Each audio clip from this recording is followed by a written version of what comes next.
Friends, स्वागत है आप सभी का एमआरवाई स्टडी में। आज का हमारा टॉपिक होने वाला है रियल एंड नॉमिनल जीडीपी। साथ ही साथ आज हम पढ़ेंगे जीडीपी डिफ्लेटर और जीडीपी एंड वेलफेयर भी आज हम कवर करेंगे। मतलब कि आज की हमारी लास्ट वीडियो है। ठीक है, आज हमारा national income accounting chapter close हो जाएगा। ठीक है, रियल जीडीपी और नॉमिनल जीडीपी जो है वो सबसे पहले ये जानो कि कैलकुलेट क्यों किया जाता है। ठीक है, अगर हम उसकी वजह जान लेंगे पीछे की तो फिर वो चीज आसान हो जाएगी। तो देखो भाई, रियल जीडीपी और नॉमिनल जीडीपी जो है ना वो इसीलिए कैलकुलेट की जाती है क्योंकि जो हमारी प्रीवियस ईयर की जीडीपी है, जो हमारी करंट ईयर की जीडीपी है, उसमें कितना चेंज आया है ना। और जो हमारी बगल वाली कंट्री है, मतलब कि नेबरिंग कंट्री, और जो हमारी कंट्री है, उन दोनों में क्या फर्क है, उन दोनों की जीडीपी में क्या फर्क है। इसीलिए हम क्या करते हैं, रियल जीडीपी और नॉमिनल जीडीपी को निकालते हैं। तो देखो भाई, रियल जीडीपी हमारी कौन सी जीडीपी होती है? GDP evaluated at a set of constant price. यहां पर आप मीनिंग समझिएगा कि जो ऐसी जीडीपी जो कैसे एवेल्युएट करी जा रही हो, जो कांस्टेंट प्राइस पर एवेल्युएट कराई जा रही हो। बात कहने का मतलब समझिएगा कैसे। जब हमारी प्राइस होती है फिक्स्ड, क्या होती है हमारी प्राइस? प्राइस होती है हमारी फिक्स्ड। जब वो जीडीपी कैलकुलेट करी जाती है उसको बोला जाता है real GDP. If the real GDP changes we can be sure that it is the volume of production which is undergoing change। कहने का मतलब ये है कि अगर रियल जीडीपी चेंज हो रही है तो उसका पीछे का राज क्या है? उसके पीछे का राज ये है कि उसका जो प्रोडक्शन, वॉल्यूम ऑफ प्रोडक्शन मतलब कि क्वांटिटी, वो क्या हो रही है? वो चेंज हो रही है। ठीक है, इस तरीके से आप इस तरीके से समझ सकते हैं कि अगर जी हमारी है रियल जीडीपी, ठीक है, और रियल जीडीपी निकालेंगे कैसे हम? प्राइस इनटू क्वांटिटी से निकालेंगे। प्राइस इनटू क्वांटिटी से निकालेंगे। अब आप एक बात समझ लीजिए कि जो रियल जीडीपी है हमारी 2001 की रियल जीडीपी है, हमें निकालनी है 2002 की। 2002 की रियल जीडीपी निकालनी है। तो अगर फॉर एग्जांपल ये समझ लो कि प्राइस हमारा पी का पी ही है और क्यू हो गया चेंज, क्यू स्टार हो गया, जैसे फॉर एग्जांपल क्यू स्टार हो गया, तो हमारी रियल जीडीपी क्या हो जाएगी? रियल जीडीपी स्टार हो जाएगी। मतलब कि क्वांटिटी चेंज हुई तो हमारी रियल जीडीपी भी चेंज हो गई। ठीक है, प्राइस हमारी वही की वही है। रियल जीडीपी है वो कैसे निकाली जाती है वो भी तो हम समझेंगे। तो भाई जो रियल जीडीपी है वो हमारी बेस ईयर से निकाली जाती है। बेस ईयर मतलब the year whose price are used to calculate the real GDP. ऐसे प्राइस, ऐसे ईयर के प्राइस जिसको एक हमने क्या मान लिया, एक फॉर एग्जांपल हमने एक आइडियल मान लिया। वैसे हमने बेस ईयर को एक आइडियल मान लिया। तो आइडियल ईयर या फिर आप बेस ईयर कहते हैं इसको। Base year is the year whose price are not are used to calculate the real GDP. ऐसे ईयर के प्राइस जो हमने कांस्टेंट ले लिया और उसी पर हम कैलकुलेट कर रहे हैं। फॉर एग्जांपल बेस ईयर हमने मान लिया 2012 को बेस ईयर मान लिया, फॉर एग्जांपल ले लेता हूं मैं। ठीक है, क्योंकि हम मैक्रो इकोनॉमिक्स में क्या करते हैं, सारी चीजें इमेजिनरी करते हैं। मतलब कि जो भी कुछ हम कैलकुलेट करते हैं वो सब किस पे करते हैं? इमेजिनरी फॉर्म में करते हैं। रियल फॉर्म में कुछ भी नहीं हो रहा होता है यहाँ पर। ठीक है, जो भी है हमारी इमेजिनेशन है। तो बेस ईयर हमने 2012 को मान लिया बेस ईयर। फॉर एग्जाम्पल हमारे पास कोई भी इंडस्ट्री है, वो इंडस्ट्री क्या कर रही है? 2012 में 100 मशीन्स बना रही है। कितनी? 100 मशीन्स बना रही है। 100 मशीन्स उसने बनाई और उसका प्राइस उसने कितना रखा? क्वांटिटी उसने 100 रखी, प्राइस उसने कितना रखा? प्राइस उसने ₹10 उसने पर के लिए रखा, पर मशीन के लिए उसने ₹10 रखा। तो उसकी जीडीपी कितनी हो जाएगी? क्वांटिटी इंटू प्राइस करना पड़ता है ना हमें। ठीक है, तो क्वांटिटी इंटू प्राइस करेंगे हम, उसकी जो वैल्यू निकल कर आ जाएगी। तो उसकी वैल्यू कितनी आ रही है यहाँ पर? 1000 आ गई। अब भाई साहब हमें क्या करना है? रियल जीडीपी निकालना है। तो रियल जीडीपी हमें कौन सी ईयर की निकालना है? हमें निकालना है 2013 की रियल जीडीपी निकालना है। या फिर आप 14 ले लो। क्या ले लो? 14 ले लो। ठीक है, फिर आप कहोगे कि नहीं सर इस वाले की अगली ईयर की क्यों ली, उसके और आगे की क्यों नहीं ली? तो मैंने 2014 की ले ली। ठीक है, 16 17 किसी की भी निकाल सकते हैं। ठीक है, तो क्वांटिटी में मैंने क्या कर दिया, क्वांटिटी में मैंने चेंज कर दिया, क्वांटिटी में मैंने 200 क्वांटिटीज कर दी, 200 क्वांटिटीज कर दी, ठीक है। क्वांटिटी क्या हो गई, यहाँ पर चेंज हो गई, प्राइस वही का वही है। प्राइस हम किसका ले रहे थे, बेस ईयर का प्राइस ले रहे थे, तो बेस ईयर का प्राइस ले लेंगे 10 रुपीज 10 पर, ठीक है। तो हमारी जीडीपी कितनी आ गई, फिर रियल जीडीपी आ गई हमारी 2000 आ गई। बात समझ में आई, 2000 हमारी रियल जीडीपी आ गई यहाँ पर। तो हम ये पता लगा सकते हैं कि हमारी जो, अगर हम प्राइस में चेंज नहीं करते, प्राइस हमारा कांस्टेंट रहता है, तो जो जीडीपी में चेंज आता है रियल जीडीपी में, वो किसकी वजह से आता है, वो हमारा क्वांटिटी की वजह से आता है। तो इस तरीके से हमने एग्जाम्पल निकाल लिया और हमने आपको बेस ईयर का मतलब बता दिया कि हमने कोई ऐसी आइडियल ईयर ली जिसका प्राइस हो जो हम कांस्टेंट रख सकें, ठीक है। तो ये तो था हमारा रियल जीडीपी का कॉन्सेप्ट। नॉमिनल जीडीपी क्या है, nominal GDP evaluated at current market price. वहां पर क्या हो रहा था, कांस्टेंट रख रहे थे प्राइस को, यहां पर क्या चल रहा है, करंट मार्केट प्राइस। मतलब क्या है, प्राइस फिक्स्ड नहीं है, price is not fixed, price fix नहीं है, जो प्राइस चल रही है हम उसी पर कैलकुलेट करेंगे जीडीपी को। Nominal GDP changes because of the change in price. जो नॉमिनल जीडीपी चेंज होगी वो किस पर चेंज होगी, वो होगी हमारी प्राइस पर। तो यहां पर क्या हो रहा है, यहां पर क्वांटिटी क्या होगी करंट ईयर की, वो चेंज नहीं होगी, है ना। अगर प्राइस कर रही है जीडीपी को चेंज, तो हमारी जो वॉल्यूम ऑफ प्रोडक्शन है या जिसको हम क्वांटिटी बोलते हैं, वो क्या होगी, चेंज नहीं होगी। जी हाँ, वो चेंज नहीं होगी, क्योंकि ये बोला जाता है कि जो हमारी करंट ईयर की जितनी भी जीडीपी हम निकालते हैं, फॉर एग्जांपल हमने करंट ईयर की रियल जीडीपी निकाली, करंट ईयर की हमने नॉमिनल जीडीपी निकाली, तो हमारा जो वॉल्यूम ऑफ प्रोडक्शन रहता है ना, वो चेंज नहीं होता है दोनों में, ठीक है। अगर रियल जीडीपी में हमने 200 मशीन ली थी, तो हम नॉमिनल जीडीपी में भी 200 मशीन लेंगे, क्योंकि हम वो करंट पे निकाल रहे हैं। तो जो रियल जीडीपी में हमने मशीन्स ली थी जितनी, वही हम नॉमिनल जीडीपी में लेंगे, लेकिन यहाँ पर हमारा चेंज क्या होगा, यहाँ पर हमारा प्राइस चेंज हो जाएगा, ठीक है। कहने का मतलब ये है कि फॉर एग्जाम्पल क्वांटिटीज हमारे पास 2012 में 100 थी और प्राइस हमारा 10 पर मशीन्स था। मतलब कि अगर हम जीडीपी इसके निकालते हैं तो 1000 हमारी निकल के आती है, ठीक है, नॉमिनल जीडीपी।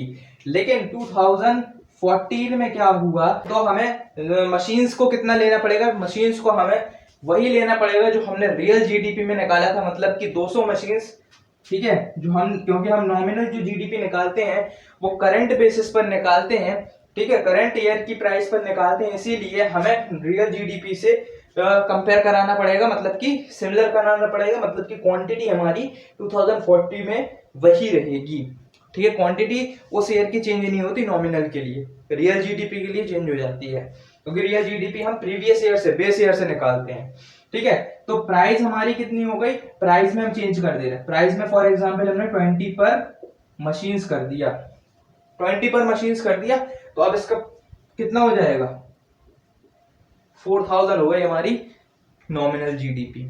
तो इस तरीके से हम क्या करते हैं, रियल जीडीपी और नॉमिनल जीडीपी को कैलकुलेट करते हैं।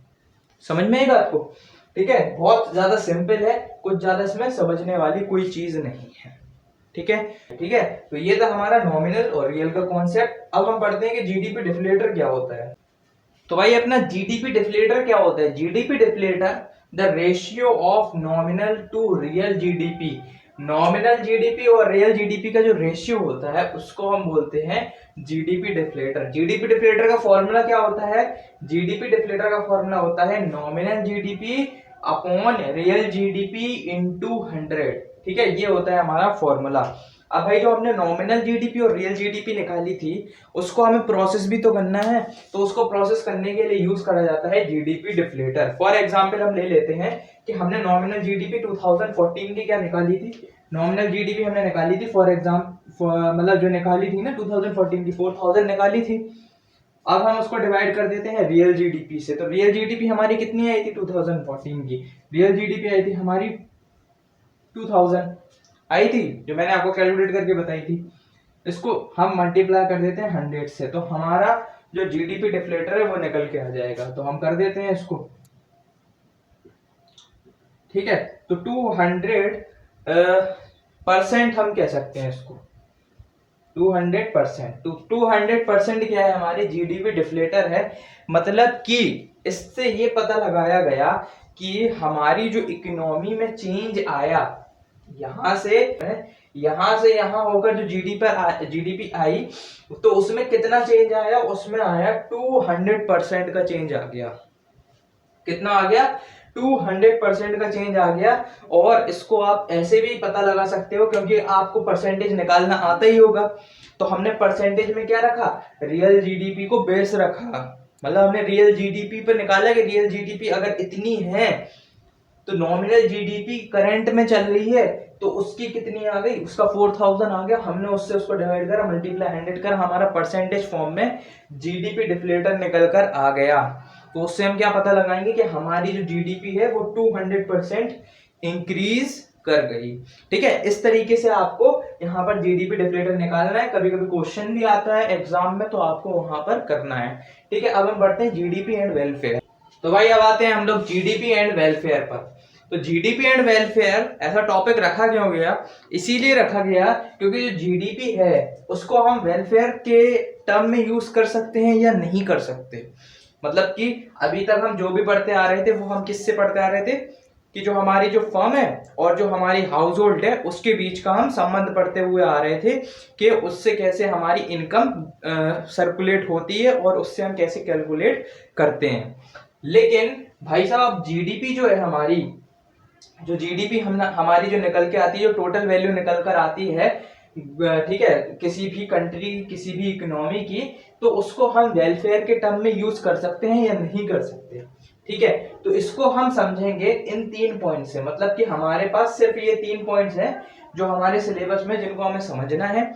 और एक बात आप समझ लें कि जीडीपी एंड वेलफेयर वाला जो टॉपिक है ये आपका आएगा ही आएगा। ठीक है, तो इसको आप अच्छी तरीके से आप पढ़ लीजिए। ठीक है, तो मतलब कि यहाँ पर हमें क्या पढ़ना है, सीधा सीधा मतलब ये है कि जीडीपी एंड वेलफेयर का मतलब ये है कि GDP can take as a measure of welfare. मतलब ये हम क्वेश्चन कर रहे हैं कि क्या हम जीडीपी को वेलफेयर के टर्म में ले सकते हैं या नहीं ले सकते। तो इन 3 पॉइंट से आप पता लगा लोगे कि ले सकते हैं या नहीं ले सकते। For example distribution of GDP, मतलब कि ये फर्स्ट पॉइंट है, इसको हम डिस्कस करते हैं। डिस्ट्रीब्यूशन ऑफ जीडीपी मतलब जीडीपी डिस्ट्रीब्यूट हो रही है। फॉर एग्जांपल हम ले लेते हैं, एग्जांपल से समझो कि फॉर एग्जांपल 2001 में क्या हुआ कि हमारे पास एक फर्म है, उस फर्म में कौन वर्क कर रहे हैं, लेबर वर्क कर रहे हैं। ठीक है, और लेबर कितने हमारे पास, लेबर है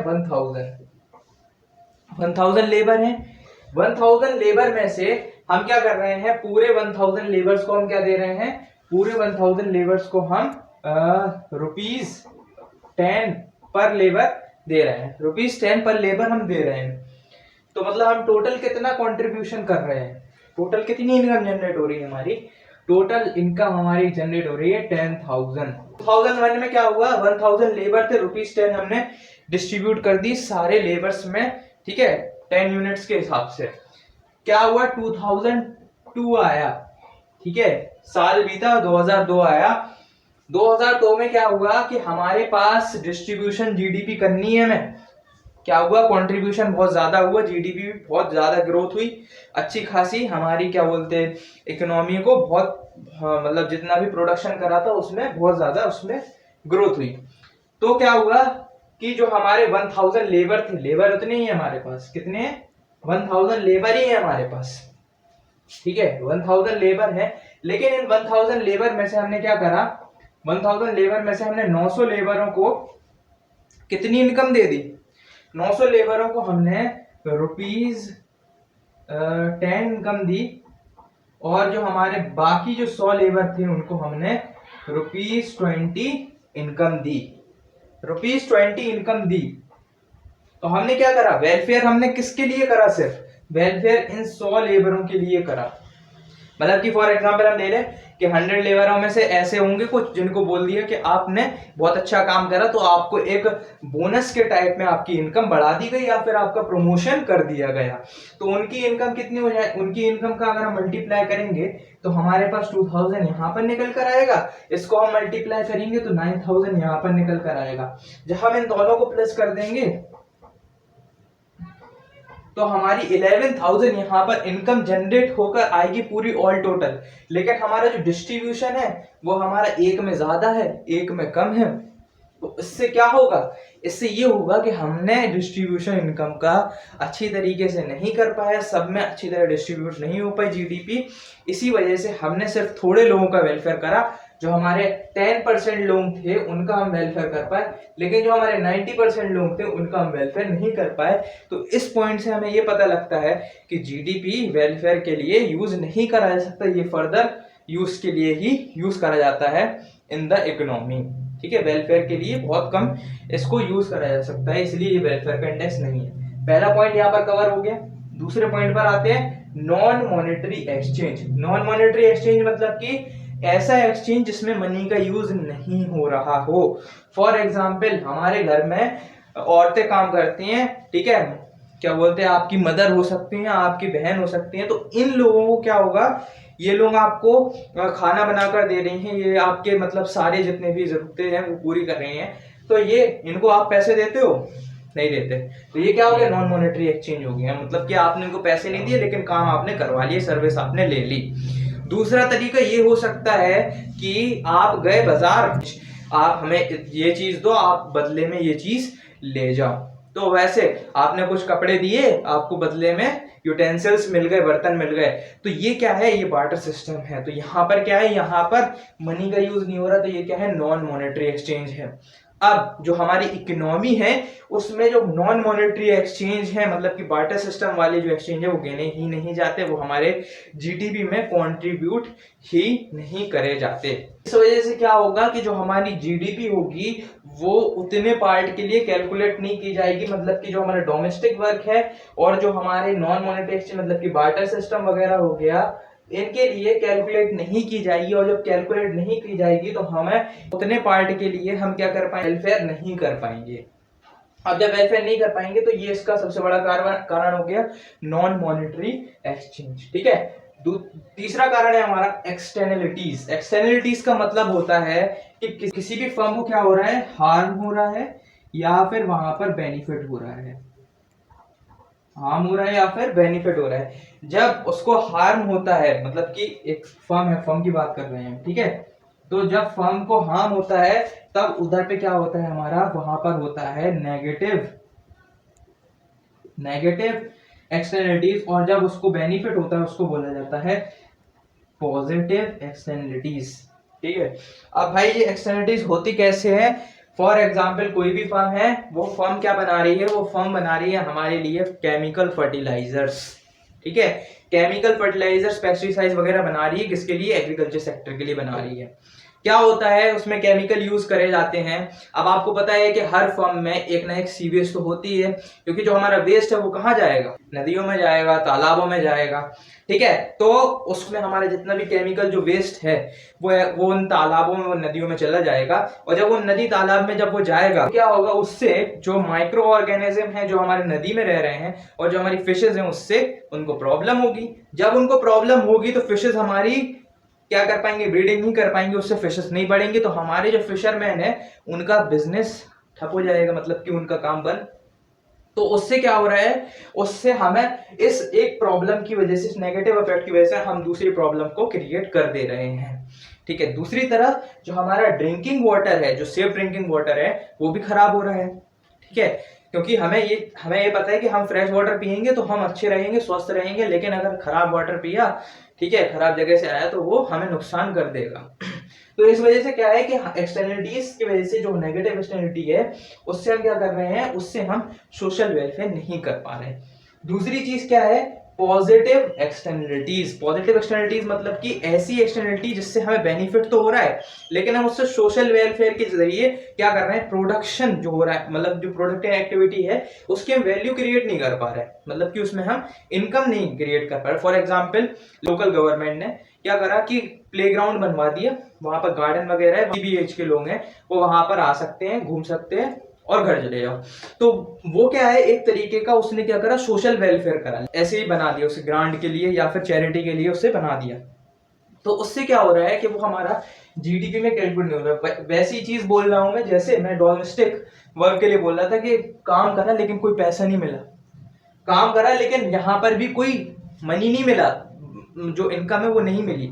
तो ये क्या है, एक तरीके का ऐसा इन्वेस्टमेंट करा जिससे हमें कोई वेलफेयर तो हो रहा है लेकिन हमें कोई प्रॉफिट जनरेट नहीं हो रहा है। इसी वजह से जो एक्सटर्नलिटीज हैं ये भी हमारी वेलफेयर इंडेक्स को कम करती हैं, GDP as a welfare index को कम करती हैं। ठीक है, तो ये थे हमारे कुछ रीजंस कि कैसे हमारा जीडीपी वेलफेयर इंडेक्स के लिए यूज नहीं करा जा सकता है। ठीक है, तो ये यहाँ पर हमारा चैप्टर होता है खत्म, क्लोज, नेशनल इनकम अकाउंटिंग। मिलते हैं अपने अगले चैप्टर के साथ, तक के लिए थैंक यू।